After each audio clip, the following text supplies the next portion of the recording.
Have you ever noticed how quickly a single thought can turn into who you believe you are? Our thoughts, if we aren't careful, can create our entire identity. In today's video, we are going to look at how to observe our thoughts without believing them. Because creating space for change is necessary if we want to improve our lives and feel better about ourselves. If you're new here, I'm Tammy Salsa, a licensed mental health therapist, author of Lessons from the Listening Lady, and the proud owner of a Therapy Life Center. Seriously though, have you ever noticed how quickly a thought becomes a belief about yourself? We think and say things like, I'm just an anxious person, I'm too much, I'm not pretty enough, not good enough, or not smart enough. It's not just something you think, it's something you are. And the moment you attach I am to a thought, it stops feeling temporary. It becomes an identity. Today, we are going deeper than just positive thinking. We are talking about how thoughts shape identity, how identity shapes behavior, and how to observe your thoughts without letting them define you. Because not every thought you have is true, and not every thought deserves to become your identity. From a CBT perspective, thoughts are automatic mental events. They arise from neural pathways shaped by experience. Your brain is constantly scanning for meaning and safety. It pulls from old data, childhood experiences, relational wounds, successes, failures, and it creates interpretations. But here's the key. Your brain is predictive, not objective. It predicts what is likely based on what has happened before. It doesn't ask, is this true? It asks, is this familiar? This is why people struggle to change and often feel stuck. Familiar thoughts feel true, but familiar does not mean factual. Think of your thoughts as clouds, but your awareness is the sky. The sky is not harmed by passing clouds. You are not harmed by observing your thoughts, unless you identify with every single one of them. Let's talk about something deeper. Repeated thoughts form beliefs. Repeated beliefs form identity. If you repeatedly think, I always mess up, over time your brain wires that as a belief. Eventually it becomes, I am someone who messes up. This is called cognitive fusion. When we fuse with our thoughts so tightly that they become who we think we are, neurologically, every time you repeat a thought, you strengthen that neural pathway. Neurons that fire together, wire together. So if you repeatedly think, I am anxious, your brain strengthens the anxious identity network. And here's where spirituality and neuroscience beautifully overlap. The words I am are powerful. In psychology, they shape self-concept. In spirituality, they shape energetic identity. When you say I am, your nervous system listens. Your brain organizes around it. Your behaviors align with it. Your reality starts reflecting it back to you. Thoughts are things in the sense that they shape perception, and perception shapes experience.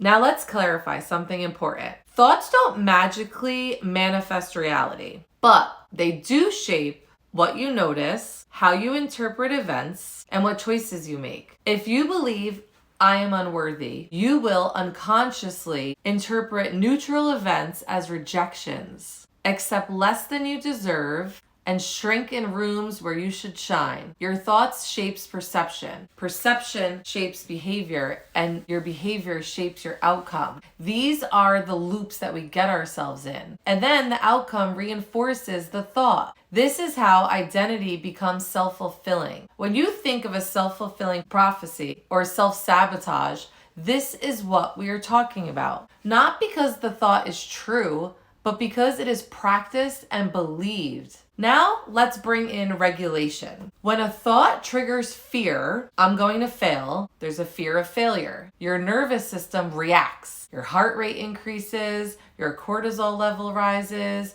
your muscles tense. Your body now feels like the thought is real, that you are going to fail. And when your body feels something, your brain says, see, this must be true. There's a thought, Body reaction, reinforced belief. This is why anxiety feels convincing. But if you regulate the body first, you weaken the thought's intensity. Safety interrupts fusion. It interrupts you in fusing with your thoughts. This is why I did a webinar recently about self-love as safety. The greatest act of self-love is learning to regulate your nervous system. So here's the shift. Instead of, I am a failure, try, I am noticing the thought that I am a failure. I'm noticing that I am afraid to fail. Pause. Feel the difference. That one sentence creates cognitive space. You move from identity to observation, and you are no longer inside the thought.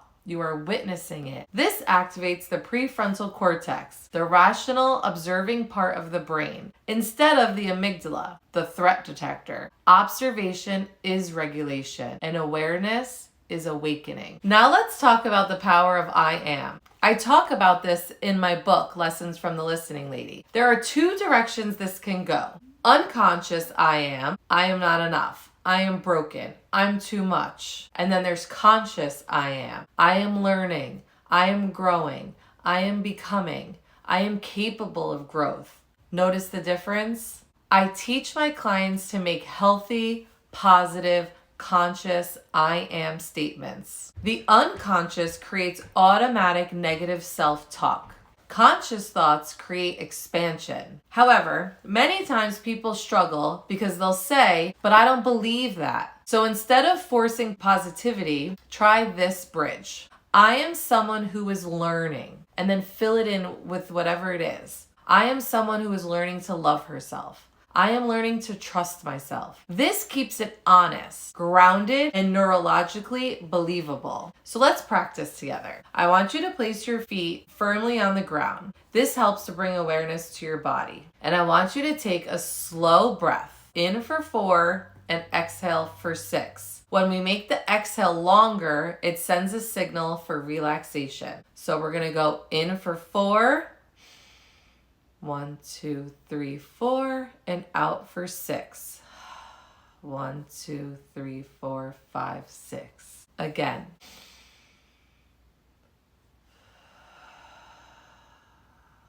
And I want you to bring your mind to a recent self-critical thought. Now say, I am noticing the thought that, and complete the sentence. Stay with it. Now ask, is this a fact? Or is this a familiar story I tell myself? I want you to breathe again.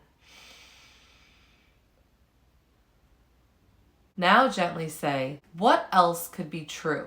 Not forcing positivity, just expanding possibilities. What else might be true? Notice how your body shifts when the thought loosens. This is how we create new neural pathways. This is how we gently shape identity. Feel free to put in the comments the thoughts that came up for you. Here's the deeper truth. You are not your thoughts. You are not your emotions. You are the awareness that can observe all of it. That awareness is steady, it's grounded, and it's whole. When you observe your thoughts instead of becoming them, you return to your true self. And from that place, you get to choose which thoughts deserve repetition. Identity is not fixed, it is practice. So practice wisely, practice gently, and remember, you are meant to grow, change, and expand. This teaching is about awakening, not dramatic reinvention. We don't have to complicate things. Just notice. Notice the thoughts you attach to I am. Notice which ones shrink you. Notice which ones expand you. You don't have to fight your thoughts. You don't have to silence them. Just observe them. When you observe a thought, you loosen its grip. And when you loosen its grip, you create space for something new. If this message resonated with you, I'd love for you to like this video, share your thoughts in the comments, and subscribe to the channel so we can keep growing together. I'll see you in the next one.